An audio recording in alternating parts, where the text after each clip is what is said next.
আলী রাদিয়াল্লাহু তাআলা আনহু বলেন, দুনিয়া পিছিয়ে যাচ্ছে, আখিরাত এগিয়ে আসতেছে। বর্তমান পৃথিবীর মানুষ যারা, তাদের স্লোগান কয় দুনিয়া এগিয়ে যাচ্ছে। হযরতে আলী বলে না না, দুনিয়া পিছিয়ে যাচ্ছে, আখিরাত এগিয়ে আসতেছে। বর্তমান জামানার মানুষ কয় দুনিয়া এগিয়ে যাচ্ছে, তালের সাথে তাল মিলায় এগিয়ে যেতে হবে, কয় যুগের সাথে তাল মিলায় এগিয়ে যেতে হবে। এই জন্য আমাদের দেশের নারীরা যুগের সাথে তাল মিলিয়ে এগিয়ে যাচ্ছে। কোথায়? মাশাআল্লাহ, কোথায়? আমাদের দেশে স্লোগান যুগের সাথে তাল মিলিয়ে। আমাদের দেশের নারীরাও পিছিয়ে নাই, তারাও যুগের সাথে তাল মিলিয়ে এগিয়ে যাচ্ছে। আমরাও বলি এগিয়ে যাচ্ছে। এবার আপনারা সবাই বলেন কোথায়? যুগের সাথে আমাদের নারীরা তাল মিলিয়ে জাহান্নামের দিকে এগিয়ে যাচ্ছে। তাহলে এবার একটু বলেন, মানুষের ডায়লগ দুনিয়া এগিয়ে যাচ্ছে, পৃথিবী এগিয়ে যাচ্ছে। হযরত আলী বলেন না, পৃথিবী পিছিয়ে যাচ্ছে, আখিরাত এগিয়ে আসতেছে। এখন আপনারা বলেন, হযরত আলী কি বলছে? দুনিয়া এগিয়ে যাচ্ছে না পিছিয়ে যাচ্ছে? এগিয়ে আসতেছে কোনটা? মাশাআল্লাহ। এরপরে হযরত আলী রাদিয়াল্লাহু তাআলা আনহু বলেন, ওয়ালিকুল্লি ওয়াহিদিম মিনহুমা বানুন। আখিরাতের সন্তান আছে, দুনিয়ার সন্তান আছে। আলী রাদিয়াল্লাহু তাআলা আনহু বলেন, ফাকুনু মিন আবনাইল আখিরাহ। তোমরা আখিরাতের সন্তান হও, ওয়ালা তাকুনু মিন আবনাইদ দুনিয়া, দুনিয়ার সন্তান হও না। হযরতে আলী বলেন, দুনিয়া পিছিয়ে যাচ্ছে, আখিরাত এগিয়ে আসতেছে। দুনিয়ার সন্তান আছে, আখিরাতের সন্তান আছে। আলী বলেন, তোমরা আখিরাতের সন্তান হও, দুনিয়ার সন্তান হও না। এর মানে তাহলে আমরা তো দুনিয়াতে আছি। কিন্তু আলী বলেন না, দুনিয়াতে থাকলেও তোমাদের চিন্তা চেতনা সব হবে আখিরাত কেন্দ্রিক। এটাই হবে আখিরাতের সন্তান। আল্লাহ আমাদেরকে কথাগুলো মনে রাখার তৌফিক দান করেন। তাহলে অন্তর শক্ত হয় মৌলিক 5 কারণ। 1 নাম্বার কারণ গেল, মনে আসেনি কোনটা? অপ্রয়োজনীয় কথা মেলামেশা। 2 নাম্বার আল্লাহ ছাড়া অন্য কাউকে আপন বানানো। 3 নাম্বার লম্বা আশা। 4 নাম্বার বলেন আমার সাথে সবাই বলেন, অধিক পরিমাণে খাওয়া। বলেন অতি ভোজন, অতি মাত্রায় খাওয়া। পরিমিত খাওয়া ঠিক আছে, আপনার যতটুকু খাওয়া দরকার পরিমিত খাওয়া ঠিক আছে, কিন্তু অতিরিক্ত খাওয়া ঠিক না। আমাদের সমাজে মানুষ কি বলে জানেন? কয় পেট বইরা খা। পেট বইরা খা কথাটাই ঠিক না। পেট বইরা খা এটা সুন্নাহ বহির্ভূত কথা। তো আমাদের দেশের মানুষও বলে কি, কয় হুজুর খান, পেট বইরা খায় না একদম। আরে পেট বইরা খামু কেন? পেট বইরা খাওয়াই তো এটা সঠিক কথা না। তো যার একটা হলো পেট ভরে, আর একটা হলো অনেক মানুষ আছে খাইতে খাইতে পেট ভরছে, গলা ভরছে, এইখানে আসছে, আসার পরে একটা ঢেকুর দেয়, শুয়ে থাকে এভাবে। আজান হয়, বিবি বলে নামাজে যাবেন না, শুয়ে নড়ছে না, দেখেন না। আসরের আজান হয়, নামাজে যাবেন না, না না না, ওই যে খাইছে প্রচুর। এবার একটু বুঝেন, প্রচুর খাওয়ার কারণে কি হলো? এই যে শুয়ে রয়েছে, এখন তার কলব এমন হয়ে গেছে যে ওই কলবে আল্লাহ নাম আসতেছে, মন চাইতেছে না। কারণ বেশি খাইছেন, আপনার কলবে আগে যেই পরিমাণ আল্লাহর ভালোবাসা ছিল কমে গেছে। অতিরিক্ত খাওয়া ঠিক না। রাসূলুল্লাহ সাল্লাল্লাহু আলাইহি সাল্লাম বলেন, মা মালা আদামিয়ুন বিআআন শাররান বিন বাতনিন। আদম সন্তান এই পৃথিবীতে যত পাত্র পূর্ণ করে, এর মধ্যে সবচেয়ে নিকৃষ্ট পাত্র হলো পেট। আদম সন্তান পেটের চাইতে খারাপ কোনো কিছু পূর্ণ করে না। মানে আদম সন্তান কোনো কিছু যদি পূর্ণ করে, এই পাত্র পূর্ণ করলো, এই পাত্র পূর্ণ করলো, এই পাত্র ওই পাত্র পূর্ণ করলো, সবচেয়ে খারাপ যেই পাত্রটা পূর্ণ করে সেটা হলো পেট। পেটের চেয়ে খারাপ কোনো কিছু পূর্ণ করে না। মানে নবী বুঝাইতে চায়, পেটে খাওয়া তো ভালো, কিন্তু তুমি যদি একদম পূর্ণ করো, একদম পুরাপুরি, এটা সবচেয়ে খারাপ পূর্ণ করা। ইমানদার যারা আমরা আছি দুনিয়াতে, মনে রাখতে হবে আমাদের দেহের মধ্যে সর্বশ্রেষ্ঠ একটা অঙ্গ হলো কলব। রাসূলুল্লাহ সাল্লাল্লাহু আলাইহি সাল্লাম বলেন, আলা ইন্না ফিল জাসাদি লামুদগাহ শোনো, দেহের মধ্যে একটা মাংসপিণ্ড আছে। ইযা সালাহাত সালাহাল জাসাদু কুল্লু, যদি এই মাংসপিণ্ড ঠিক থাকে পুরা শরীর ঠিক থাকবে। ওয়াইদা ফাসাদাত ফাসাদাল জাসাদু কুল্লু, যদি এই গোস্তের টুকরাটা নষ্ট হয়ে যায় পুরা শরীর নষ্ট হয়ে যাবে। আলা ওয়াহিয়াল কলব, রাসূলুল্লাহ সাল্লাল্লাহু আলাইহি সাল্লাম বলেন, শোনো, এটা হলো কলব। দেহের কলব নামক অঙ্গ যদি ঠিক থাকে পুরা দেহ ঠিক থাকবে। কলব নামক অঙ্গ যদি নষ্ট হয়ে যায় পুরা দেহ নষ্ট হয়ে যাবে। তাহলে কলবটা সব সময় ঠিক রাখতে হবে। আয়াতে আল্লাহ বললেন কলব প্রশান্ত হয় জিকিরের মাধ্যমে। মৌলিকভাবে 4টি কথা আলোচনা শুনবো আমরা। 1 নাম্বার, কলব কিভাবে প্রশান্ত হয় জানলাম জিকিরের মাধ্যমে। 2 নাম্বার, কলব শক্ত হয় কিভাবে। 3 নাম্বার, কলব গাফেল হয় কিভাবে জানব। 4 নাম্বার, কলব কালো হয় কিভাবে। এই 4টি বিষয় আমরা জানব ইনশাআল্লাহ। 1 নাম্বার, কলব প্রশান্ত হয় জিকিরের মাধ্যমে। যে আয়াত আপনাদের সামনে তেলাওয়াত করলাম, এই আয়াতে আল্লাহ বলেন, আলা বিযিকরিল্লাহি তাতমাইন্নুল কুলুব। শোনো, জিকিরের মাধ্যমে কলব প্রশান্ত হয়। এখান থেকে বোঝা যায় জিকির করা। সূরা আহজাবের 41-42 নম্বর আয়াতে আল্লাহ বলেন, ইয়া আইয়ুহাল্লাযীনা আমানু যকুরুল্লাহ ওয়াযকুরুল্লাহা যিকরান কাসীরা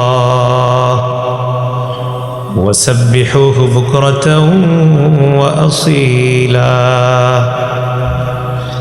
হে ঈমানদারগণ, তোমরা বেশি পরিমাণে জিকির করো। সকাল সন্ধ্যায় পুত পবিত্রতা বর্ণনা করো, তাসবিহ পাঠ করো। তোমরা বেশি পরিমাণে আল্লাহর জিকির করো, সকাল সন্ধ্যায় আল্লাহর পুত পবিত্রতা বর্ণনা করো। সূরা জুমুয়ার 10 নম্বর আয়াত, 28 পারা 13 নম্বর পৃষ্ঠা। সূরা জুমুয়া 10 নম্বর আয়াতে আল্লাহ বলেন, ওয়াযকুরুল্লাহা কাসীরা। তোমরা অধিক পরিমাণে আল্লাহর জিকির করো, আল্লাহকে স্মরণ করো। লাআল্লাকুম তুফলিহুন, তাহলে তোমরা সফল হবা। অধিক পরিমাণে আল্লাহর জিকির করো, তাহলে তোমরা সফল হবা। সূরা নিসার 103 নম্বর আয়াতে আল্লাহ বলেন, ফাইদা কাদাইতুমুস সালাহ ফাযকুরুল্লাহা কিয়ামান ওয়া কুউদান ওয়া আলা জুনুবিকুম। যখন তোমাদের নামাজ শেষ হয়ে যাবে তখন তোমরা দাঁড়িয়ে বসে শুয়ে আল্লাহর জিকির করবা। দাঁড়িয়ে আল্লাহর জিকির করা, বসে আল্লাহর জিকির করা, শুয়ে আল্লাহর জিকির করা। বিছানায় যখন বালিশে মাথা রাখবেন তখনও তাসবিহ পাঠ করবেন। 33 বার সুবহানাল্লাহ, 33 বার আলহামদুলিল্লাহ, 34 বার আল্লাহু আকবার। রাসূলুল্লাহ সাল্লাল্লাহু আলাইহি ওয়াসাল্লাম তার মেয়ে ফাতেমা রাদিয়াল্লাহু তাআলা আনহাকে বলেন, ইদা আখাযতি মাদজাকি ফাসাব্বিহিল্লাহা সালাসাও ওয়া সালাসিন ওয়াহমাদিল্লাহা সালাসাও ওয়া সালাসিন ওয়াকাব্বিরিল্লাহা আরবাআও ওয়া সালাসিন।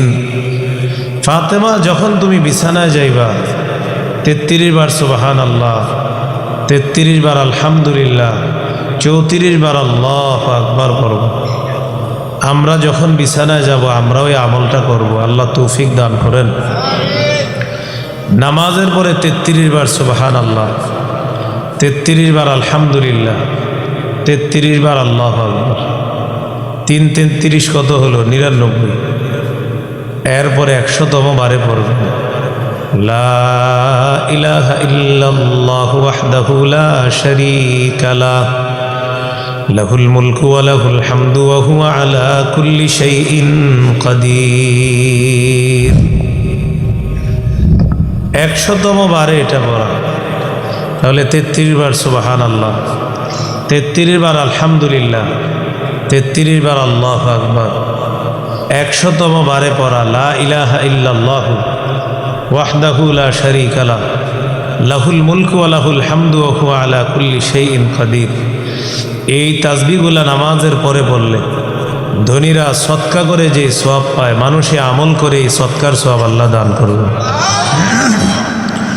রাসূলুল্লাহ সাল্লাল্লাহু আলাইহি সাল্লাম বলেন, ইন্না বিকুল্লি তাসবিহাতিন সাদাকা, প্রত্যেকটা সুবহানাল্লাহ বললে মুমিন একটা সদকার সওয়াব পায়। ওয়া বিকুল্লি তাহমিদাতিন সাদাকা, মুমিন একবার আলহামদুলিল্লাহ বললে সদকার সওয়াব। ওয়া বিকুল্লি তাহলিলাতিন সাদাকা, মুমিন একবার লা ইলাহা ইল্লাল্লাহ পড়লে সদকার সওয়াব। ওয়া বিকুল্লি তাকবীরাতিন সাদাকা, মুমিন একবার আল্লাহু আকবার বললে আল্লাহ তাকে সদকার সওয়াব দান করবে। তাহলে আমলগুলা করা। তো আল্লাহ বললেন দাঁড়িয়ে আল্লাহর জিকির করবা, বসে আল্লাহর জিকির করবা, শুয়ে আল্লাহর জিকির করবা। জিহাদের ময়দানে মুসলমান যখন শত্রুর মোকাবেলায় থাকবে, ওই অবস্থায় আল্লাহর হুকুম হলো তখনও তুমি আল্লাহর জিকির করো। সূরা আনফালের মধ্যে আল্লাহ বলেন, ইয়া আইয়ুহাল্লাযীনা আমানু ইযা লাকীতুম ফিআতান ফাসবুতু ওয়াযকুরুল্লাহা কাসীরা। হে ঈমানদারগণ, যখন তোমরা শত্রুর মোকাবেলা হও, যখন তোমরা শত্রুর মোকাবেলা করো, তখন তোমরা অটল থাকবা, মজবুত থাকবা, আর অধিক পরিমাণে তোমরা আল্লাহর জিকির করবা, তাহলে তোমরা সফল হবা। শত্রুর মোকাবেলায় সামনে অস্ত্র, এখানে আপনি, আল্লাহ বলেন তখনও আমি আল্লাহর জিকির করব। এই জন্য রাসূলুল্লাহ সাল্লাল্লাহু আলাইহি সাল্লাম বলেন, সহিহ বুখারী 6407 নম্বর হাদিস, ক্বালা রাসূলুল্লাহ সাল্লাল্লাহু আলাইহি ওয়াসাল্লাম, মাসালুল লাযী ইয়াযকুরু রাব্বাহু ওয়াল লাযী লা ইয়াযকুরু রাব্বাহু মাসালুল হাইয়্যি ওয়াল মাইয়িত।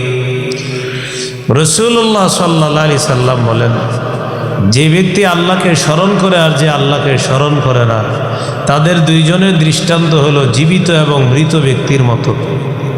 যে আল্লাহর জিকির করে সে হলো জীবিত ব্যক্তির মতো, যে আল্লাহর জিকির করে না সে হলো মৃত ব্যক্তির মতো। কোন ব্যক্তি যদি আল্লাহর জিকির করে, এই ব্যক্তি হলো জীবন্ত, জীবিত। কোন ব্যক্তি যদি আল্লাহকে স্মরণ না করে, সে হলো জীবন্ত, মরা। কোন ব্যক্তি আল্লাহর জিকির করে সে জীবন্ত, জীবিত। কোন ব্যক্তি আল্লাহর জিকির করে না, সে জীবন্ত লাশ, জীবন্ত মরা। এই জন্য রাসূলুল্লাহ সাল্লাল্লাহু আলাইহি সাল্লাম বলেন, ইন্না লিকুল্লি শাইইন সিকালা ওয়া ইন্না সিকালাতাল কুলুবি যিকরুল্লাহ। রাসূলুল্লাহ সাল্লাল্লাহু আলাইহি সাল্লাম বলেন, প্রত্যেক জিনিসের জং দূর করার জন্য একটা রেত থাকে। কলবের জং দূর করার রেত হলো আল্লাহর জিকির করা। যে যত বেশি কলবকে জং মুক্ত করতে যায়, সে তত বেশি আল্লাহর জিকির করবে, তার কলব আল্লাহ তত সাফ করে দিবে। এই জন্য প্রিয় ভাইয়েরা, আল্লাহর জিকির করা। রাসূলুল্লাহ সাল্লাল্লাহু আলাইহি সাল্লামকে জিজ্ঞাসা করা হলো, আইয়ুল ইবাদি আফজালু দারাজাতান ইনদাল্লাহি ইয়াউমাল কিয়ামাহ। ইয়া রাসূলুল্লাহ, কিয়ামতের ময়দানে আল্লাহর কাছে সবচেয়ে মর্যাদাবান বান্দাকে আপনার কাছে জানতে চাই।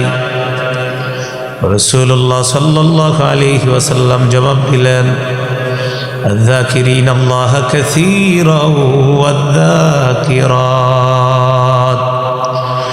নবীজি বলেন, যে পুরুষ অধিক পরিমাণে আল্লাহর জিকির করে, যেই নারী অধিক পরিমাণে আল্লাহর জিকির করে, এই নারী পুরুষ কিয়ামতের ময়দানে আল্লাহর শ্রেষ্ঠ বান্দা বান্দি হয়ে যাবে। যে ব্যক্তি আল্লাহর জিকির করে বেশি, যেই নারী বেশি পরিমাণে আল্লাহর জিকির করে, কিয়ামতের ময়দানে তারা আল্লাহর সবচেয়ে কাছের হবে, সবচেয়ে মর্যাদাবান। সবচেয়ে শ্রেষ্ঠ জিকির হলো, ক্বালা রাসূলুল্লাহ সাল্লাল্লাহু আলাইহি ওয়াসাল্লাম, আফজালুয যিকরি লা ইলাহা ইল্লাল্লাহ। রাসূলুল্লাহ সাল্লাল্লাহু আলাইহি ওয়াসাল্লাম বলেন, সবচাইতে শ্রেষ্ঠ জিকির হলো লা ইলাহা ইল্লাল্লাহ। বলেন সবাই, লা ইলাহা ইল্লাল্লাহ, লা ইলাহা ইল্লাল্লাহ। এটা হলো সবচেয়ে শ্রেষ্ঠ জিকির। قال رسول الله صلى الله عليه وسلم আহাব্বুল কালামি ইলাল্লাহি আরবা। নবীজি বলেন, আল্লাহর কাছে সবচেয়ে পছন্দনীয় কথা হলো চারটি। আল্লাহর কাছে সবচেয়ে পছন্দনীয় কথা চারটি। সুবহানাল্লাহ, আলহামদুলিল্লাহ, লা ইলাহা ইল্লাল্লাহ, আল্লাহু আকবার। আল্লাহর কাছে সবচেয়ে পছন্দনীয় বাক্য কয়টি? সুবহানাল্লাহ, আলহামদুলিল্লাহ, লা ইলাহা ইল্লাল্লাহ, আল্লাহু আকবার। এই কথাগুলো আল্লাহর কাছে সবচেয়ে পছন্দনীয়। এই হলো আপনার কলব প্রশান্ত হয় জিকিরের মাধ্যমে। আওয়াজ এত বেশি, মাইকম্যান কোথায়? আওয়াজ খুব বেশি হচ্ছে। হ্যাঁ শোনেন, এবার শোনেন। তো রাসূলুল্লাহ সাল্লাল্লাহু আলাইহি সাল্লাম বলেন, আল্লাহর কাছে সবচেয়ে পছন্দনীয় বাক্য হলো চারটি। সুবহানাল্লাহ, আলহামদুলিল্লাহ, বাস বাস হয়েছে, হাত দিয়ে না মেশিন। আল্লাহর কাছে সবচেয়ে পছন্দনীয় বাক্য চারটি। সুবহানাল্লাহ, আলহামদুলিল্লাহ, লা ইলাহা ইল্লাল্লাহ, আল্লাহু আকবার। এই চারটি বাক্য আল্লাহর কাছে সবচেয়ে পছন্দনীয়। তাহলে আজকের প্রথম আলোচনা গেল কলব প্রশান্ত হয় জিকিরের মাধ্যমে। বলেন, কলব প্রশান্ত হয় কিসের মাধ্যমে? এবার আমরা গুরুত্বপূর্ণ অংশ শুনব। 2 নম্বর আলোচনা, কলব শক্ত হয় মৌলিক 5টি কারণে। বলেন, কলব শক্ত হয় কয় কারণে? কলব শক্ত হওয়ার 1 নম্বর কারণ, সবাই আমার সাথে বলেন, অপ্রয়োজনীয় মেলামেশা, অপ্রয়োজনীয় কথাবার্তা। সমাজের মধ্যে বসবাস করতে হলে মানুষের সাথে মিশতে হবে, কিন্তু অপ্রয়োজনীয়ভাবে যদি মিশেন আর অপ্রয়োজনীয় কথা বলেন, আপনার কলব শক্ত হয়ে যাবে। কথা বুঝে আসছে সবার? قال رسول الله صلى الله عليه وسلم لا تكثروا الكلام بغير ذكر الله। রাসূলুল্লাহ সাল্লাল্লাহু আলাইহি ওয়াসাল্লাম বলেন, তোমরা আল্লাহর জিকির ছাড়া বেশি কথা বলবা না।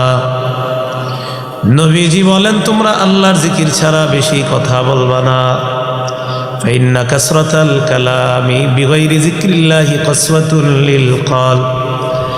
আল্লাহর জিকির ছাড়া অধিক কথা অন্তরকে শক্ত বানায় দেয়। তোমরা আল্লাহর জিকির ছাড়া বেশি কথা বলবা না। আল্লাহর জিকির ছাড়া বেশি কথা অন্তর শক্ত বানায় দেয়।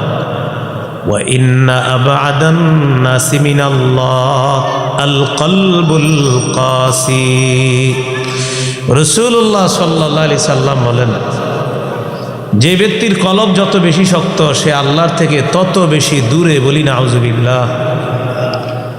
তাহলে কি শিখলাম? তোমরা আল্লাহর জিকির ছাড়া বেশি কথা বলবা না। আল্লাহর জিকির ছাড়া বেশি কথা কলব শক্ত বানায় দেয়। ওই ব্যক্তি আল্লাহর রহমত থেকে তত বেশি দূরে, যার কলব যত বেশি শক্ত। এই হাদিসে 3টি অংশ। 1 নাম্বার, আল্লাহর জিকির ছাড়া বেশি কথা বলবা না। 2 নাম্বার, আল্লাহর জিকির ছাড়া বেশি কথা কলবকে শক্ত বানায় দেয়। 3 নাম্বার, কলব শক্তওয়ালা মানুষটা আল্লাহর রহমত থেকে সবচেয়ে বেশি দূরে থাকে। আল্লাহ আমাদেরকে অপ্রয়োজনীয় কথা থেকে হেফাজত করেন। রাসূলুল্লাহ সাল্লাল্লাহু আলাইহি সাল্লাম বলেন, কুল্লু কালামি ইবনি আদম আলাইহি লাহু। নবীজি বলেন, আদম সন্তানের যত কথা সব তার বিরুদ্ধে যায়, তার পক্ষে যায় না। আবার বুঝেন, নবীজি বলেন, আদম সন্তানের যত কথা সব তার বিরুদ্ধে যায়, তার পক্ষে যায় না। তবে 3টা জিনিস তার পক্ষে যায়। ইল্লা আমরুন বিমারুফ আও নাহিয়ুন আন মুনকার আও যিকরুল্লাহ। সৎ কাজের আদেশ করা, অসৎ কাজের নিষেধ করা এবং আল্লাহর জিকির করা, এই তিনটা জিনিস আদম সন্তানের পক্ষে যায়। নবীজি বলেন আদম সন্তানের সব কথা তার বিরুদ্ধে যায়, তার পক্ষে যায় না। তিনটি বিষয় তার পক্ষে যায়। 1 নাম্বার সৎ কাজের আদেশ, 2 নাম্বার অসৎ কাজের নিষেধ, 3 নাম্বার আল্লাহর জিকির করা। এই তিনটা জিনিস আদম সন্তানের পক্ষে যায়। আমার আপনার মুখ দিয়ে হয়তো সৎ কাজের আদেশ বের হবে, না হয় অসৎ কাজের নিষেধ হবে, না হয় আল্লাহর জিকির হবে। এই তিনটা জিনিস আদম সন্তানের পক্ষে যায়। এছাড়া যা কিছু আছে সব আদম সন্তানের বিরুদ্ধে। সামনে আমাদের দেশে একটা সময় আসতেছে, এই সময়ে অনেক মানুষ অপ্রয়োজনে কথা বলবে, শুধু শুধু রাত 3টা পর্যন্ত চা দোকানের সামনে বসে থাকবে। একজনে আইসা 1000 টাকা দিবে, বলবে আপনার পক্ষে আছে। আরেকজনে 2000 টাকা দিবে, বলবে আপনার পক্ষে আছে। আরেকজনে 3000 বলবে আপনার পক্ষে আছে। সে সবার পক্ষে আছে, কার পক্ষে নেই? এরকম রাত 2টা 3টা পর্যন্ত অপ্রয়োজনীয় কথাবার্তা বলবে। চা দোকানের সামনে বসে আপনাদেরকে এমন জ্ঞান দিবে, তার জ্ঞান সুলভ কথা শুনলে মনে হবে কি জানেন, তার হওয়া উচিত ছিল পুরা পৃথিবীর পরিচালক, কিন্তু আপনাদের চা দোকানের সামনে বসে বৈশা বৈশা বলে আসলে দেশটা এইভাবে হইলে সুন্দর হইতো, ওইভাবে হইলে সুন্দর হইতো। তো এত জ্ঞান থাকতে আপনি এনে কেন? এরকম কিছু অপ্রয়োজনীয় মানুষ পাবেন জীবনে চলার পথে, তারা আপনাদের মূল্যবান সময়গুলো নষ্ট করে দিবে। প্রিয় ভাইয়েরা, আমাদের জীবনের অনেক দামি একটা মূল্যবান নেয়ামতের নাম হলো সময়। এই সময়কে আমরা সবচেয়ে কম মূল্যায়ন করি। উচিত ছিল সময়কে সবচেয়ে বেশি মূল্যায়ন করা। আমার আপনার প্রতিদিন আফসোস করা দরকার। আজকের দিনটা চলে যাওয়ার পর আপনি হিসাব করবেন ঘুমের আগে যে আজকের দিনে আমার কোনো আমল বাড়ছে, হিসাব করে দেখলেন না, গতকালকের যে আজকে গুনাহ বেশি করছে। আপনার আফসোস করতে হবে যে আমার জীবনের একটা দিন চলে গেল কিন্তু আমার আমল বাড়ে নাই, বরং গুনাহ বাড়ছে। এই দিনের আফসোসের মতো আফসোস আপনার জীবনে যেন আর না আসে। আপনি প্রতিদিন নিজের উপর আফসোস করা দরকার।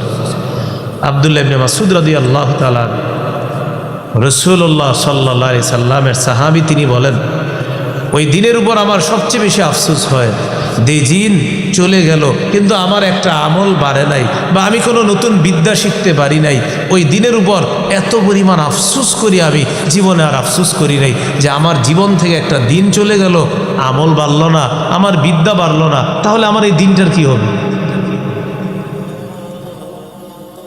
অথচ চিন্তা করে দেখেন কত ঘন্টার পর ঘন্টা মোবাইলে আপনি অপচয় করতেছেন সময়। অশ্লীল নাটক সিনেমার পিছনে আপনি মত্ত হয়ে সময়গুলো নষ্ট করতেছেন। নর্তকী, নায়িকা, নায়ক, গান বাদ্য, অশ্লীল সিনেমা, বাদ্যযন্ত্র, এগুলার পিছনে আপনি আপনার কত মহামূল্যবান সময়গুলো নষ্ট করতেছেন। আপনার জীবনের উপর দিয়ে দিনের পর দিন চলে গেছে। আপনার গত 2 মাস আপনি জানেনও না ফজরের নামাজ কিভাবে হয়, কোন দিকে হয়, এটা আপনি বলতেও পারবেন না। কত মুসলমান 3 মাস 4 মাস 5 মাস হিসাব নেন, গত রমজানের থেকে এই পর্যন্ত হিসাব নেন, অনেক মুসলমান এমনও পাবেন একদিনও ফজর পড়ে নেই। রমজানে পড়বে, সাহারি খাবে, ফজর পড়বে। এই এলাকায় অসংখ্য মুসলমান পাবেন এই শীতের সিজনে একদিনও মসজিদে যায়নি ফজরে। তাহলে বলেন আমরা আমাদের জীবনের সবচেয়ে বেশি অবমূল্যায়ন করছি যে জিনিস সময়। প্রিয় ভাইয়েরা, আজকে যারা ফজর পড়ছে তারা অনেক দামি। আজকে যারা ফজর পড়ে নাই, আপনি বলেন এটা আপনি আর কেমনে পাবেন আল্লাহর কাছ থেকে? আপনার এই দিন শেষ, আর পাবেন না, সত্যি আর কোনো দিন পাবেন না, কিন্তু আপনার ফজর চলে গেল। আমাদের জীবনে সবচেয়ে বেশি অবমূল্যায়ন করি সময়। একদিন সময়ের মূল্য বুঝবেন যেদিন আমার আপনার উপর দিয়ে, মাথার উপর দিয়ে পানি চলে যাবে, বরুই পাতার গরম পানি, সেদিন আমি আপনার সময়ের মূল্য বুঝব। সেদিন জানেন চিৎকার করে করে আল্লাহকে বলবো, লাউলা আখারতানি ইলা আজালিন করিব, আল্লাহ আরেকটু সুযোগ যদি দিতেন, ফাসাদ্দাক, আমি দান সদকা করতাম, ওয়া আকুম মিনাস সালিহিন, আমি ভালো মানুষের অন্তর্ভুক্ত হয়ে যেতাম। আল্লাহ বলবেন, লা ইউআখিরুল্লাহু নাফসান ইযা জাআ আজালুহা, বান্দা সময় আইসা গেলে কিছুতেই আর কাউকে আল্লাহ একটু সুযোগ দিবে না। আমি তোরে কত সুযোগ দিলাম, কোরআনের অন্য আয়াতে আছে আল্লাহ বলবেন আওলাম নুআম্মিরকুম মা ইয়াতাযাক্কারু ফীহি মান তাযাক্কার, বান্দা আমি তোমাকে কি এমন পরিমাণ বয়স দেই নাই যেই পরিমাণ বয়সে তুমি আমি আল্লাহকে স্মরণ করতে পারতা? আমি কি তোমাকে এই পরিমাণ হায়াত দেই নাই যেই পরিমাণ হায়াতে তুমি আমি আল্লাহকে আল্লাহ বলে ডাকতে পারতা, আমার রসুলের কথাগুলা মানতে পারতা?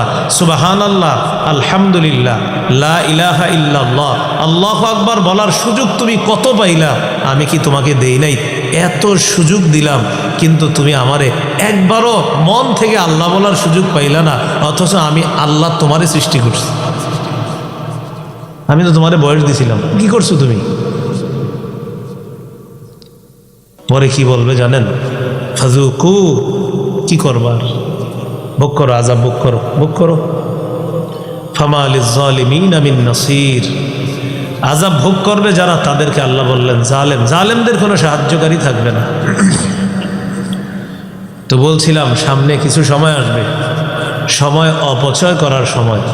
দেখেন আজকে আমার আলোচনাটা যে কয়জন শুনছেন আপনারা সময় অপচয় করেন না, এমন জায়গায় সময় দিয়েন না যে জায়গায় গেলে আপনার সময়গুলো নষ্ট হয়ে যায়। আল্লাহ আমাদেরকে অপ্রয়োজনীয় মেলামেশা, অপ্রয়োজনীয় কথা, অপ্রয়োজনীয় অপচয় থেকে আল্লাহ আমাদেরকে হেফাজত করেন। তাহলে আমরা কি শিখতেছি? কলব নষ্ট হয় মৌলিক 5 কারণে। 1 নাম্বার, অপ্রয়োজনীয় মেলামেশা, অপ্রয়োজনীয় কথাবার্তার কারণে। 2 নাম্বার, আল্লাহ ছাড়া অন্য কাউকে আপন বানাইলে কলব নষ্ট হয়ে যায়। সূরা ইয়াসিনের মধ্যে আল্লাহ বলে ওয়াত্তাখাযু মিন দুনিল্লাহি আলিহাতাল লাআল্লাহুম ইউনসারুন লা ইস্তাতিউনা নাসরাহুম ওয়া হুম লাহুম জুনদুম মুহদারুন। আল্লাহ ছাড়া তারা এমন কাউকে উপাস্য হিসাবে গ্রহণ করেছে যাতে তাদেরকে সাহায্য করা হয়। আল্লাহ ছাড়া তারা অন্যদেরকে উপাস্য হিসাবে গ্রহণ করেছে যাতে তাদেরকে সাহায্য করা হয়। আল্লাহ বলেন লা ইস্তাতিউনা নাসরাহুম, তারা তাদেরকে সাহায্য করার ক্ষমতা রাখে না। আমি আল্লাহ বান্দাকে সাহায্য করি, আমি তাকে সাহায্য করার মালিক। বান্দা আমি ছাড়া অন্যের কাছে সাহায্য চায়, ওরে আমি সাহায্য করি, আমি সব কিছু করি, ও অন্য কাউকে আমার জায়গা দান করে। আমি আল্লাহ তাকে সন্তান দেই, ছেলে দেই, মেয়ে দেই, সে কবরের সামনে গিয়ে কয় ছেলে দাও, মেয়ে দাও। আমার ছাড়াও কারে আপন মানা? ওর কলব নষ্ট।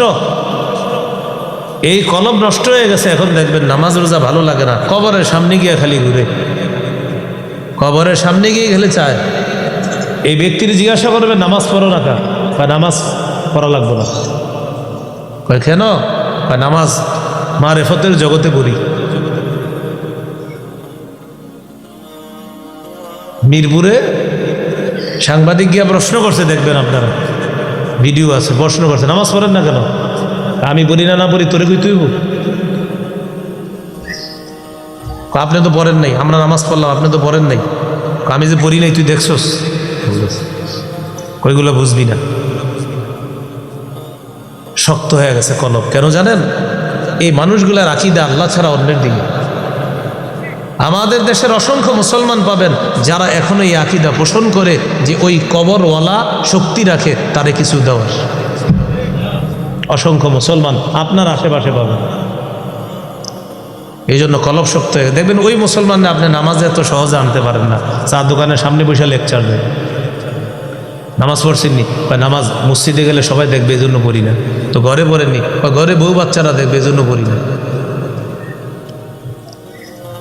আসল কথা কি জানেন? কলব নষ্ট হয়ে গেছে। তাহলে কলব নষ্ট হওয়ার 2 নাম্বার উপায় আল্লাহ ছাড়া অন্য কাউকে আপন মানানো। কলব নষ্ট হওয়ার 3 নাম্বার উপায় তুলুল আমাল। এটার বাংলা হলো লম্বা আশা। বলেন কি আশা? লম্বা আশা মানুষের কলব নষ্ট করে দেয়। রাসূলুল্লাহ সাল্লাল্লাহু আলাইহি সাল্লাম বলেন লাহু আন্না লিবনি আদামা ওয়াদিয়াম মিন যাহাব লা আহাব্বা ইলাইহি সানিয়া। আদম সন্তানকে যদি একটা স্বর্ণের পাহাড় দেওয়া হয়, আদম সন্তান বলবে আমার আর একটা লাগবে। ওয়ালাউ উতিয়া সানিয়া লা আহাব্বা ইলাইহি সালিসা, যদি তাকে দ্বিতীয় স্বর্ণের পাহাড় দেওয়া হয় সে বলবে আমার তৃতীয় আরেকটা লাগবে। নবীজি বলেন লা ইয়ামলা জাওফা ইবনি আদম ইল্লা তুরাব, আদম সন্তানের পেট মাটি ছাড়া কেউ ভরতে পারে না। আদম সন্তানের পেট মাটি ভরতে পারে, কবরে রেখে আসবো আমরা, এরপরে তার পেটের উপর বুকের উপর মাটি দিব। আল্লাহ নবী বলেন এই মাটি আদম সন্তানের পেট ভরতে পারে, এছাড়া ওর পেট কেউ ভরতে পারে না। স্বর্ণের পাহাড় দিবা তা ওর পেট ভরবে না, ও বলবে আমার আরেকটা পাহাড় লাগবে। দ্বিতীয় স্বর্ণের পাহাড় দিবা, ও বলবে আমার তৃতীয় স্বর্ণের পাহাড় লাগবে। ওর পেট কখনো ভরবে না, একদিন ভরবে, যেদিন কবরে রেখে আসবা সেদিন মাটি দিয়ে ওর পেটটা ভরবে। আশা, লম্বা আশা। রাসূলুল্লাহ সাল্লাল্লাহু আলাইহি সাল্লাম একদিন একটা ডাক দিছে, দেখেন এইভাবে একটা ডাক দিছে, একটা চতুর্ভুজ আঁকছে। চতুর্ভুজ অঙ্কের ছাত্ররা কোথায় চিনেন তো? চতুর্ভুজ আঁকার পর মাঝখান দিয়ে একটা ডাক দিছে, সহিহ বুখারীর বর্ণনা। রাসূলুল্লাহ সাল্লাল্লাহু আলাইহি সাল্লাম কি করলেন? খত্তান মুরাব্বাআ, একটা চতুর্ভুজ আঁকছে। খত্তান ফিল ওয়াসাত, মাঝখানে একটা লম্বা দাগ রাখছে। তবে মাঝখানের দাগটা এই চতুর্ভুজের বাহিরে নিয়ে গেছে। দেখেন এই দাগ, মাঝখানের দাগটা এখানে রাখেন, এখানে নিয়ে আসছে। রাসূলুল্লাহ সাল্লাল্লাহু আলাইহি সাল্লাম বলেন এই সাহাবীরা তোমরা শোনো, এই যে একটা দাগ দিলাম, মাঝখানে যেই দাগ দিলাম এই দাগটা হলো মানুষ। বলেন এই দাগ কি? এই দাগের আশেপাশে নবীজি মানে ওই দাগের মাঝখানের দাগের আশেপাশে ছোট্ট ছোট্ট কিছু দাগ দিছে। নবীজি এই ছোট্ট ছোট্ট দাগগুলারে বললেন এগুলো হলো মানুষের দুঃখ, কষ্ট, বিপদ, মুসিবত। এটা হলো তার জীবন। এই পুরাটা হলো মানুষের জীবন, মাঝখানের দাগটা মানুষ। আর জীবনের মাঝে দুঃখ, কষ্ট অনেক কিছু আছে। এবার বলেন তো দাগটা কি ভিতরে আছে না বাহিরে গেছে? নবীজি বলেন বাহিরে যেটা, এটা হলো তার আশা। বলেন বাহিরে কি? এবার দেখেন তো এই যে জীবন, এই জীবনের বাহিরে লম্বা দাগ আশা। এবার বলেন তো আশাটা ভিতরে না বাহিরে? সবাই বলেন জীবনের, মানুষের আশাটা কি জীবনের ভিতরে না বাহিরে? নবীজি বলেন মানুষ চলে যায়, আশা থেকে যায়। আশা এত বড় যে জীবন ছিল এতটুকু, ওর আশা হয়ে গেছে এতটুকু, জীবন শেষ, আশাগুলো রয়ে গেছে।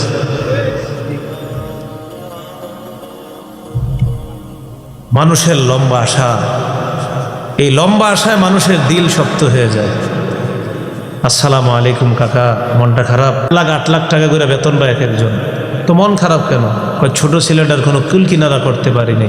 কেন? ও বাংলাদেশে কিছু করে না? হ্যাঁ করে, বা চাকরি করে। বেতন কত? একটা কোম্পানিতে আছে, 1 লাখ টাকা বেতন পায়। কত? আর বাকি 2 সন্তান 7-8 লাখ টাকা ইতালি কামায়। তো ছোট সন্তান নিয়ে চিন্তিত কেন? ওর কোনো কিল কিনারা করতে পারলাম না, ওরা এত কামাইতেছে, ওর তো মাত্র 1 লাখ। কাকার টেনশন, বয়স 70।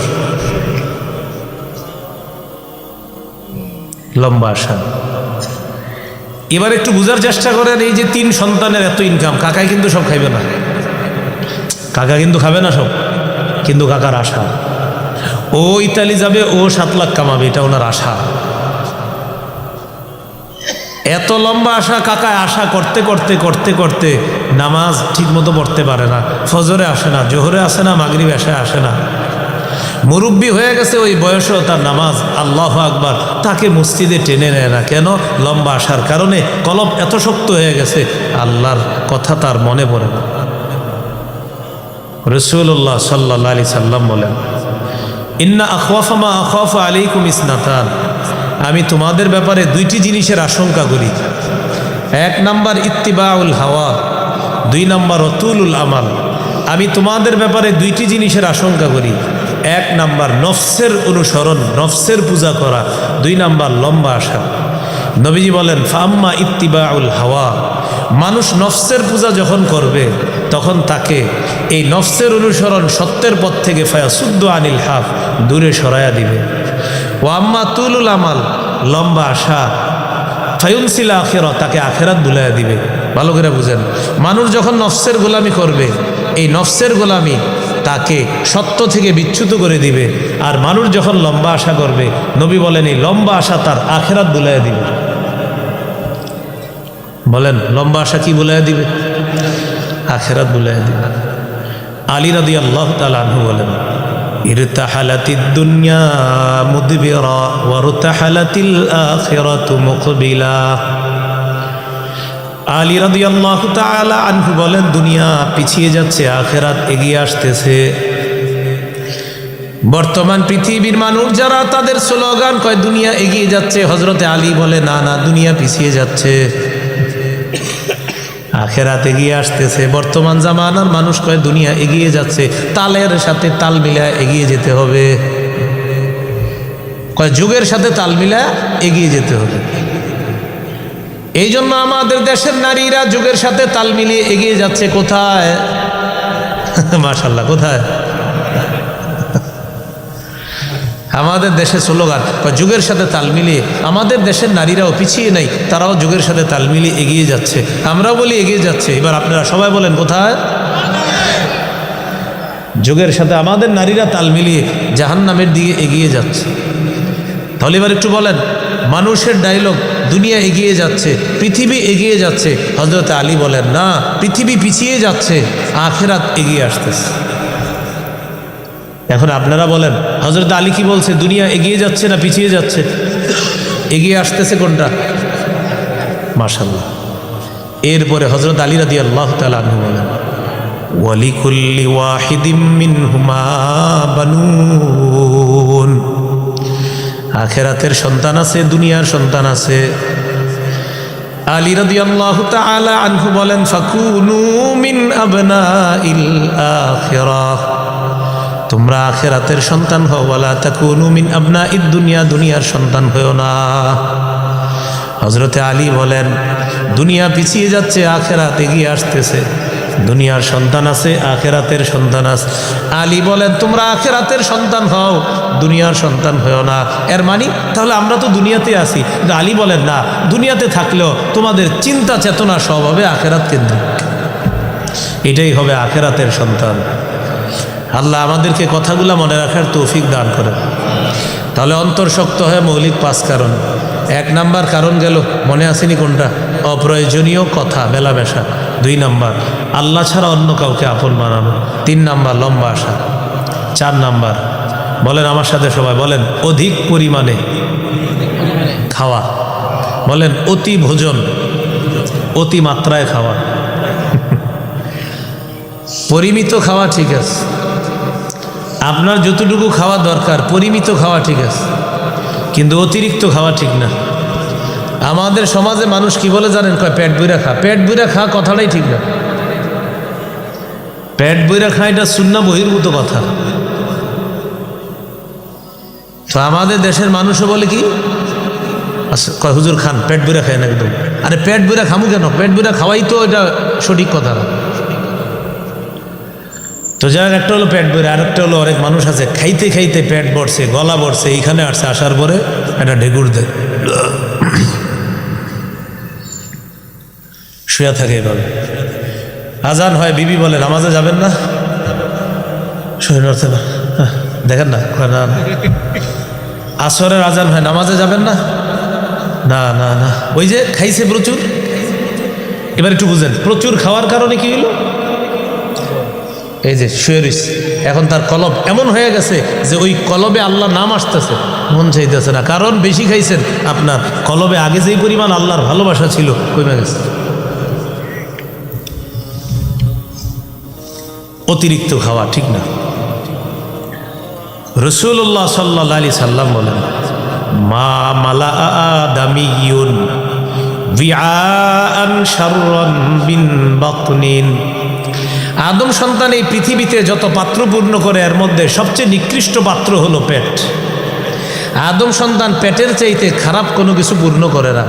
মানে আদম সন্তান কোনো কিছু যদি পূর্ণ করে, এই পাত্র পূর্ণ করলো, এই পাত্র পূর্ণ করলো, এই পাত্র ওই পাত্র পূর্ণ করলো, সবচেয়ে খারাপ যেই পাত্রটা পূর্ণ করে সেটা হলো পেট। পেটের চেয়ে খারাপ কোনো কিছু পূর্ণ করে না। মানে নবী বুঝাইতে চায়, পেটে খাওয়া তো ভালো, কিন্তু তুমি যদি একদম পূর্ণ করো, একদম পুরাপুরি, এটা সবচেয়ে খারাপ পূর্ণ করা। রাসূলুল্লাহ সাল্লাল্লাহু আলাইহি সাল্লাম বলেন, বিহাসবি বিনি আদামা উকুলাত ইউকিমনা সুলবা। আদম সন্তানের জন্য কয়েক লোকমা খাবার যথেষ্ট, যে কয়েক লোকমা খাবার তার পিঠটা সোজা রাখবে। এতটুকু খাবার যথেষ্ট, যে খাবার তার পিঠ সোজা রাখবে। এখন আপনি যদি বলেন না হুজুর কয়েক লোকমা হবে না আমার, এবার নবী বলেন যদি তোমার কয়েক লোকমা খাবারে না হয় ফাসুলুসুন লিতাআম, 3 ভাগের 1 ভাগ খাইবা। ওয়াসুলুসুন লিশরাব, 3 ভাগের 1 ভাগ পানি পান করবা। রইল কয় ভাগ? ওয়াসুলুসুন লিনাফাসিহি, 3 ভাগের 1 ভাগ নিঃশ্বাস ছাড়বা। পেটের 1 ভাগ পূর্ণ করবেন খাদ্য দিয়ে, 1 ভাগ পূর্ণ করবেন পানি দিয়ে, রইল আর 1 ভাগ। নবী বলো 1 ভাগ খালি রাখো, এটা নিঃশ্বাসের জন্য রাখবা। যখন দেখবেন পেট খালি থাকবে তখন আপনার শ্বাস প্রশ্বাস আপ ডাউন সুন্দর হবে। আর ওই যে বললাম ওই ব্যক্তি খাইছে ইচ্ছা মতো, এখন খাওয়ার পরে যে সরেছে, ওই শ্বাস কি মুখ দিয়া নেয় মানুষ না নাক দিয়া? এখন তার জায়গা মতো আপনার শ্বাস আসতেছে না, ওই যে বেশি খাইছে, এখন মুখ দিয়া নাক দিয়া ইচ্ছা মতো কোন দিক দিয়ে কী করবে সুযোগ পাইতেছে। কেন জানেন? কারণ তার স্টক যেটা আপনার শ্বাস নেওয়ার, সেই স্টক তো আপনার রাখে নেই। আশা করি আপনারা বুঝতে পারছেন। তাহলে ইনশাল্লাহ আমরা খাবার খাবো এইভাবে সুন্নাহ মোতাবেক বিসমিল্লাহ বলে। রসুল সাল্লাল্লাহু আলাইহি সাল্লাম বলেন কুল বিয়ামিনিক, ডান হাতে খাও। সাম্মিল্লাহ, বিসমিল্লাহ বলে খাও। অকুল মিম্মা ইয়ালিক, সামনে থেকে খাও। নবীজি তার এক সাহাবীর হাত ধইরা 3টা সুন্নাহ শিখিয়ে দিয়েছে। সাম্মিল্লাহ, বিসমিল্লাহ বলে খাও। কুল বিয়ামিনিকা, ডান হাতে খাও। কুল মিম্মা ইয়ালিকা, সামনে থেকে সুন্দর মতো আস্তে আস্তে খাবা, একদম পুরো প্লেটের সব দিক থেকে না, সামনে থেকে বিসমিল্লাহ এইভাবে। তা আমরা জানলাম অতিরিক্ত খাইলে মানুষের কলব শক্ত হয়। কলব যখন শক্ত হয় তখন মানুষ আল্লাহরে ভুলে যায়। এই হলো 4 নাম্বার। কলব শক্ত হওয়ার 5 নাম্বার কারণ বলেন অতিরিক্ত ঘুম। কি ঘুম? একটা হলো পর্যাপ্ত ঘুম আর একটা অতিরিক্ত ঘুম। অতিরিক্ত ঘুমের কারণে মানুষের কলব শক্ত হয়ে যায়। পর্যাপ্ত ঘুম ঠিক আছে, সূরা নাবার 9 নম্বর আয়াতে আল্লাহ বলছেন ওয়াজআলনা নাওমাকুম সুবাতা, তোমাদের ঘুমটা আমি বানিয়েছি রাহাতান লিল আবদাল। সুবাতানের ব্যাখ্যা হলো রাহাতান লিল আবদান, তোমাদের শরীরের আরামের জন্য ঘুম নামক নিয়ামতটা আমি আল্লাহ তোমাদেরকে দান করছি। শীতকালে রাত 10টায় যদি ঘুমান, 4টা বাজে উঠলে 6 ঘন্টা ঘুম হবে। 4টা বাজে উঠে একটু তাহাজ্জুদ করেন। ইবলিস আপনারে কি বুঝাবে জানেন? এখনো ফজরের 2 ঘন্টা আছে, ঘুমাও একটু। তা আপনি আবার ঘুমাইছেন, 5টায় উঠছেন। ইবলিস বুঝায় ফজরের জামাতের এখনো 1 ঘন্টা 10 মিনিট আছে, কোনো জায়গায় 1 ঘন্টা 5 মিনিট। এই ব্যক্তি আবার ঘুমায়, ঘুমাইতে ঘুমাইতে ক্লান্ত হয়ে যায়। পরে মানুষ কি করে জানেন? ক্লান্তি দূর করার জন্য আবার ঘুমায়। শীতকালে মানুষ ঘুমাইতে ঘুমাইতে ক্লান্ত হয়, তার এই ক্লান্তি দূর করার জন্য আবার দেখবেন মাঝে মাঝে শীতকালে মাশাআল্লাহ আপনি সুন্দর ঘুমাইছেন। ঘুম হওয়ার পর আপনি উঠে গেছেন, উঠে একটু কি করছেন? একটু হাইটে জন দেখছেন, ঘড়ি দেখছেন, ও 4টা বাজে, আচ্ছা এই আবার গিয়ে শুয়ে গেছে। মানে ঘড়ি দেখার পরে ক্লান্তি আসছে, আর আগে ঠিক মনে করছে যে না আমার আলহামদুলিল্লাহ ঘুম লাগবে না। যেই মাত্র ঘড়িটা দেখছে, ও 4টা, ইবলিস বুঝাইছে কি জানেন? সাথে সাথে ক্লান্ত হয়ে গেছে। দেখবেন আপনারা নিজেরা হয়তো এই পরীক্ষিত এই বিষয়গুলো, পরে আবার শুয়ে যান। তাহলে বলেন অধিক ঘুম না পর্যাপ্ত ঘুম? অধিক ঘুমানো না পর্যাপ্ত ঘুমানো? পর্যাপ্ত, যতটুকু আপনার ঘুম দরকার ডাক্তার যতটুকু বলেন, সর্বনিম্ন 6 ঘন্টা। এরপরে ডাক্তার যদি বলেন আপনার শরীরের জন্য 1 ঘন্টা বাড়াতে হবে, আপনি বাড়াতে পারেন। 6 ঘন্টা চেষ্টা করবেন ঘুমানোর জন্য, শরীর স্বাস্থ্য ঠিক রাখার জন্য। বয়স ভেদে পার্থক্য আছে, বাচ্চাদেরকে আবার এত কম ঘুম বাড়াইলে হবে না। শিশুদের মাশাআল্লাহ ওদের তো 15-20 ঘন্টা খালি ঘুমাইতে হবে ছোটবেলা।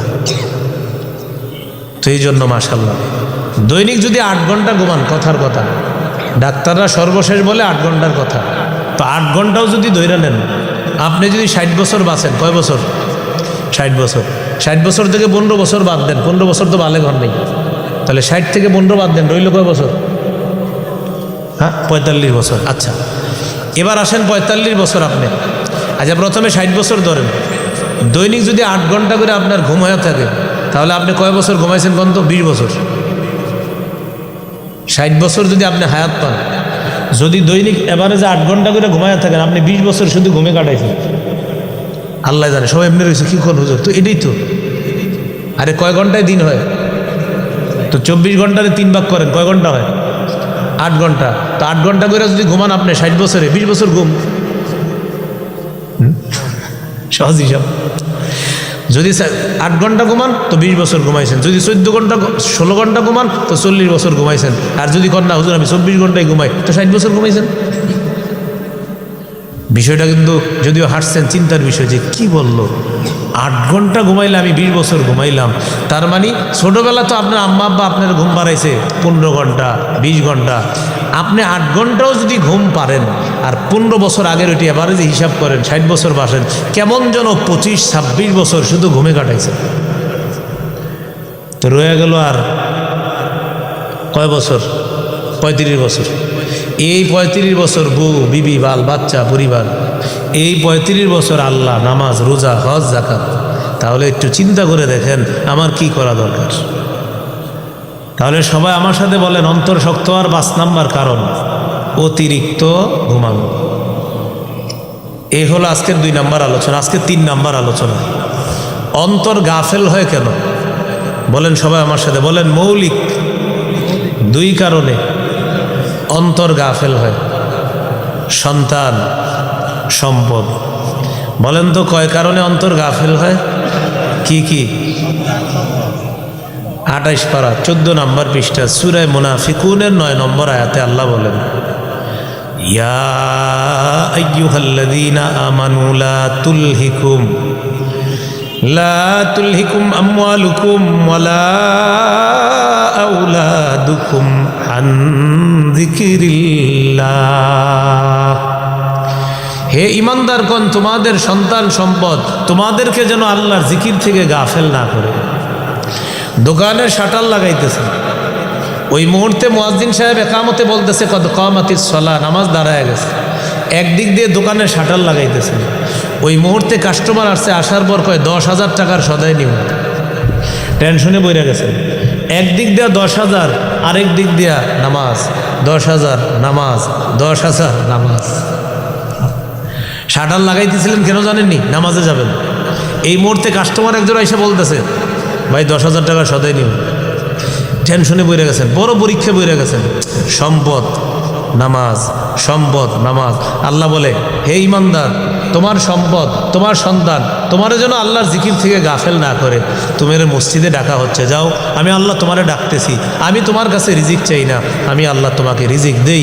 10,000 টাকার সদাই নেওয়ার জন্য আসছে, তুমি নামাজে যাও, আমি কিভাবে ঘাটতি পূরণ করে দিব তুমি বুঝতেও পারবা না, তুমি নামাজ পড়ো। বলেন রিজিক দেয় কে? নামাজ কার? রিজিক নেয়ামতটা কার? নামাজ নেয়ামতটা কার? তাহলে রিজিক আল্লাহর নেয়ামত, নামাজ আল্লাহর নেয়ামত। আল্লাহর এই রিজিক নামক নেয়ামত আল্লাহ বলেন এটা যেন তোমাকে, আমার যে নামাজ তোমাকে দিলাম, এটা থেকে গাফেল না করে। 2 নাম্বার সন্তান। দেখবেন আপনাদের যাদের সন্তান আছে, যেই মাত্র নামাজে রওনা করবেন ওই টাইমে ওর চিপস খাওয়ার কথা মনে পড়ে। নামাজে রওনা করলে দেখবেন বাচ্চা কান্নাকাটি শুরু করে, আমি চিপস খাবো, আমি মজা খাবো, এই খাবো সেই খাবো। কখন মনে পড়ে? বলেন সবাই, কখন? নামাজের সময় এটি মনে পড়ে। এই জন্য আপনারা একটা বুদ্ধি করবেন, 2-3 বছর যখন মানে চিপস খাবো বলতে পারে, তার মানে মোটামুটি বড় হয়েছে। নামাজের সময় কিছু বললে বিবিরে বলবেন এটারে প্যাম্পাস করো, কান্দে করে মসজিদে নিয়ে যাবেন। ইবলিসরে বলবেন, ইবলিস তুই সারাদিন ওরে খোঁচাস না, আমি নামাজে যাওয়ার সময় ওরে খোঁচায় বলো চিপস খাও। এই জন্য এখন থেকে তুই যদি নামাজের সময় খোঁচা দেস, ওরে প্যাম্পাস করায় মসজিদে নিয়ে বসায় রাখুন, ইবলিসের সাথে যুদ্ধ করবে। এই জন্য 2 জিনিস আপনাকে জিকির থেকে গাফেল করে, এক সন্তান, 2 নাম্বার সম্পদ, আরেকটা হলো সন্তান। আল্লাহ বলেন ওমাইয়া ফাল যালিকা, যেই ব্যক্তি এটা করবে ফাউলাইকা হুমুল খাসিরুন, তারা ক্ষতিগ্রস্ত হবে। বলি নাউজুবিল্লাহ। এই হলো আজকের 3 নাম্বার আলোচনা। আজকের 4 নাম্বার আলোচনা, বাস সর্বশেষ আলোচনা, অন্তর কালো হয় কেন? বলেন আমার সাথে সবাই, বলেন অন্তর কালো হয় গুনাহের কারণে। সবাই বলেন অন্তর কেন কালো হয়? রাসূলুল্লাহ সাল্লাল্লাহু আলাইহি সাল্লাম বলেন, ইন্নাল আবদা ইযা আযনাবা যামবান, বান্দা যখন একটা গুনাহ করে, নুকিতাত ফি কলবিহি নুকতাতুন সাউদা, তার অন্তরে একটা কালো দাগ পড়ে। গুনাহ যখন বাড়ে, দাগটা বাড়ে। বান্দা যদি তওবা করে, তার এই কলবের দাগটা সরে যায়, কলব সাফ হয়ে যায়। কিন্তু গুনাহ যত করতে থাকে, তার কলবের উপর দাগ পড়তে পড়তে কলবটা মরিচার নিচে ঢাকা পড়ে যায়। এটাকে কোরআনে বলা হয়েছে রন। আল্লাহ বলেন, কাল্লা বাল রানা আলা কুলুবিহিম মা কানু ইয়াকসিবুন, তারা তাদের কৃতকর্মের কারণে তাদের অন্তরে মরিচা পড়ে গিয়েছে। কি পড়ে গিয়েছে? মরিচা। তাহলে বলেন তো, অন্তর কালো হয় কেন? কি করার কারণে? গুনাহ করার কারণে। প্রিয় ভাইয়েরা, গুনাহ করা যাবে না। সূরা নামের 120 নম্বর আয়াতে আল্লাহ বলেন, ওয়াদারু যাহিরাল ইসমি ওয়া বাতিনা, তোমরা প্রকাশ্য গুনাহ ছেড়ে দাও, গোপন গুনাহ ছেড়ে দাও। প্রকাশ্য গুনাহ ছেড়ে দাও, গোপন গুনাহ ছেড়ে দাও। সূরা নামের 151 নম্বর আয়াতে আল্লাহ বলেন, ওয়ালা তাকরাবুল ফাওয়াহিশা মা যাহারা মিনহা ওয়া মা বাতন, তোমরা প্রকাশ্য অশ্লীলতার কাছে যেও না, গোপন অশ্লীলতার কাছেও যেও না। অশ্লীলতা কি জিনিস? সূরা বানী ইসরাঈলে আল্লাহ বলেন, ওয়ালা তাকরাবুজ জিনা, তোমরা জিনার কাছেও যেও না, ইন্নাহু কানা ফাহিশা, এটা অশ্লীলতা। জিনা কি জিনিস? সহিহ বুখারী 6697 নম্বর হাদিসে আছে। রাসূলুল্লাহ সাল্লাল্লাহু আলাইহি সাল্লাম বলেন, ফাজিনাল আইনি আন নজরু, চোখের জিনা দেখা, ওয়াজিনাল লিসান আল মান্তিক, মুখের জিনা কথা বলা, ওয়ান নাফসু তামান্না ওয়া তাশতাহি, অন্তরের জিনা কল্পনা করা। এই জিনা অহরহর মানুষ প্রতিনিয়ত করছে। প্রিয় ভাইয়েরা, যারা চারকোনার জিনিসটা পকেটে রাখছেন, আপনারা কিন্তু ওয়াজও শুনেন, আবার চোখের জিনাও মাঝে মাঝে করে ফেলেন। এই জন্য এগুলা না করা। আল্লাহ আমাদের সকলকে হেফাজত করেন। বলেন, অন্তর প্রশান্ত হয় কিভাবে? বলে জিকিরের মাধ্যমে। বলেন, অন্তর প্রশান্ত হয় কিভাবে? অন্তর শক্ত হয় মৌলিক কয় কারণে? 1 নাম্বার ভুলে গেছে, অপ্রয়োজনীয় কথা। 2 নাম্বার, আল্লাহ ছাড়া অন্য কাউরে আপন বানানো। 3 নাম্বার, মনে আসেনি কারো? মাশাআল্লাহ, লম্বা আশা। 4 নাম্বার, অতিরিক্ত খাওয়া। 5 নাম্বার, ঘুম। আজকে 4 নাম্বার আলোচনা, কলব গাফেল হয় কয় কারণে? সম্পদ এবং আজকের সর্বশেষ আলোচনা, কলব কালো হয় কেন? আল্লাহ আমাদের সকলকে অধিক পরিমাণে জিকিরের মাধ্যমে প্রশান্ত কলব অর্জন করার তৌফিক দান করেন। কলব যদি প্রশান্ত হয়, মৃত্যুর সময় আমাদেরকে ডাকা হবে, ইয়া আইয়াতুহান নাফসুল মুতমাইন্না, ও প্রশান্ত হৃদয়ের অধিকারী। কিয়ামতের ময়দানেও ডাকা হবে এই বলে, ও প্রশান্ত আত্মার অধিকারী, ইরজিই ইলা রব্বিক, তুমি তোমার রবের দিকে ফিরে আসো। রাদিয়াতাম মারদিয়া, যে রব তোমার প্রতি খুশি, তুমিও রবের প্রতি খুশি। আস্থা ভাজন হয়ে, খুশি হয়ে, সন্তুষ্ট চিত্তে সন্তোষ ভাজন হয়ে রবের দিকে ফিরে আসো। ফাদখুলি ফি ইবাদি, বান্দা তুমি আমার বান্দাদের অন্তর্ভুক্ত হয়ে যাও। ওয়াদখুলি জান্নাতি, তুমি আমার জান্নাতে প্রবেশ করো। সুবহান। মনে থাকবেন ইনশাল্লাহ। বাস আজকে এই 4টা আলোচনা কলব সম্পর্কে। দুনিয়াতে যতদিন বেঁচে থাকবো, সদা সর্বদা আল্লাহর জিকির করার চেষ্টা করবেন। আল্লাহ তৌফিক দান করেন। সুবহানাল্লাহি ওয়া বিহামদি, সুবহানাকাল্লাহুম্মা ওয়া বিহামদি, আশহাদু আল্লা ইলাহা ইল্লা আনতা আস্তাগফিরুকা ওয়া আতুবু ইলাইক।